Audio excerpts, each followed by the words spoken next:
ആവണി പറഞ്ഞതുപോലെ തന്നെ ഈ ഹോർമോസ് കടലെടുക്കുമായി ബന്ധപ്പെട്ടായിരുന്നു വലിയ രീതിയിലുള്ള ഈ ഒരു തർക്കം ഈ ഇരു രാജ്യങ്ങളും തമ്മിൽ ഉണ്ടായിരുന്നത്. ഇപ്പോൾ അതിൽ ഇറാൻ ഒരു ടോളുകൾ ഏർപ്പെടുത്താനുള്ള ഒരു തീരുമാനത്തിലേക്ക് എത്തുന്നു എന്നുള്ളതാണ് ഏറ്റവും പ്രധാനപ്പെട്ടത്. അങ്ങനെ ഏർപ്പെടുത്തുകയാണെങ്കിൽ അമേരിക്ക ഇറാൻ സമാധാന കരാർ അസാധ്യമാകുമെന്നുള്ള കാര്യമാണ് ഇപ്പോൾ അമേരിക്കയുടെ ഭാഗത്തു നിന്നും പ്രതികരണമായി വന്നിരിക്കുന്നത്. ടോൾ സംവിധാനമായി ഇറാൻ മുന്നോട്ട് പോകരുതെന്നുള്ള ഒരു നിർദ്ദേശമാണ് അമേരിക്ക തരുന്നത്.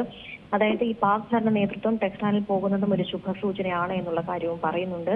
നിലവിലൊരു കരാർ ഉണ്ടാക്കാനാണ് ശ്രമമെങ്കിൽ അത് വലിയ രീതിയിലുള്ള ആക്രമണത്തിലേക്ക് തന്നെ കാര്യങ്ങൾ പോകുമെന്നുള്ളതാണ് ഏറ്റവും പ്രധാനമായും അമേരിക്ക പറയുന്നത്. നമുക്കറിയുന്നത് പോലെ ഈ ഹോർമസ് കടലെടുക്കുമായി ബന്ധപ്പെട്ടൊക്കെയാണ് വലിയ രീതിയിൽ തന്നെ അമേരിക്കയുടെ ഭാഗത്തു നിന്ന് ഒരു പ്രതികരണങ്ങൾ ഉണ്ടായിരുന്നത്. ഇത് കടലെടുക്ക് തുറക്കുന്നതുമായി ബന്ധപ്പെട്ടൊക്കെയാണ് വലിയ രീതിയിൽ ചർച്ചയുണ്ടായിരുന്നത്. ഈ സമാധാന കരാറിലേക്ക് എത്തണമെങ്കിൽ ഈ ഹോർമസ് തുറന്നു കൊടുക്കണം എന്നുള്ളതായിരുന്നു അമേരിക്കയുടെ തീരുമാനം. പക്ഷെ അത്തരത്തിലേക്കല്ല ഇറാൻ പോകുന്നത് എന്നുള്ള കാര്യം ഇപ്പോൾ വ്യക്തമായിട്ടുണ്ട്. നിലവിൽ ഇപ്പോൾ ഈ ടോളുകൾ ഏർപ്പെടുത്താൻ പോവുകയാണ് എങ്കിൽ അത് അമേരിക്ക ഇറാൻ സമാധാന കരാർ അസാധുവാക്കുന്നതിന് കാരണമാകും എന്നുള്ള കാര്യം കൂടി പറയുന്നുണ്ട്.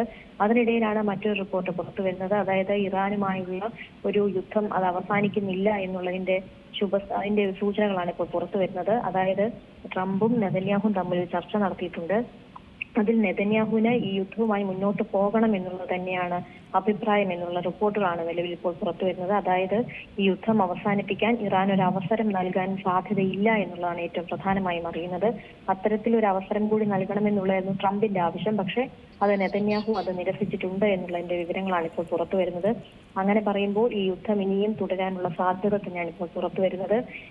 ഇങ്ങനെ ഒരു അവസരം കൂടി നൽകണം, അങ്ങനെ നൽകുമ്പോൾ ഒരു വിജയം കണ്ടില്ലെങ്കിൽ വീണ്ടും യുദ്ധം പുനരാരംഭിക്കാം എന്നുള്ളതായിരുന്നു ട്രംപ് അറിയിച്ചത്. പക്ഷേ അത്തരത്തിലുള്ള ഒരു സമവായത്തിലേക്ക് പോലും നെതന്യാഹു പോകുന്നില്ല എന്നുള്ളതാണ് ഏറ്റവും പ്രധാനപ്പെട്ടത്.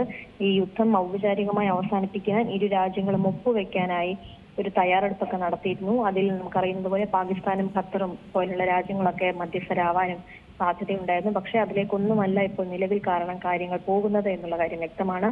എന്തായാലും ഈ ഒരു യുദ്ധ സാഹചര്യം ഇനിയും മുന്നോട്ട് പോകും എന്നുള്ള കാര്യം ഉറപ്പായിട്ടുണ്ട്. നേരത്തെ തീരുമാനിച്ച പോലെ തന്നെ യുദ്ധം പുനരാരംഭിക്കും എന്നുള്ള കാര്യമാണ് ബെഞ്ചമിൻ നെതന്യാഹു നിലപാടെടുത്തത് എന്നുള്ളതാണ് ഇപ്പോൾ പുറത്തു വരുന്ന വിവരങ്ങൾ. കഴിഞ്ഞ ദിവസമാണ് ഇരു നേതാക്കളും തമ്മിൽ ഫോണിൽ സംഭാഷണം നടത്തിയത്.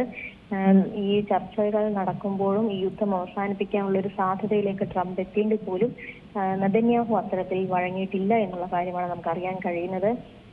അങ്ങനെ ഒരു അവസരം കൂടി പോലും ഇറാന് നൽകാൻ സാധിക്കില്ല എന്നുള്ള കാര്യമാണ് ഇപ്പോൾ നെതന്യാഹു പങ്കുവച്ചിരിക്കുന്നത്.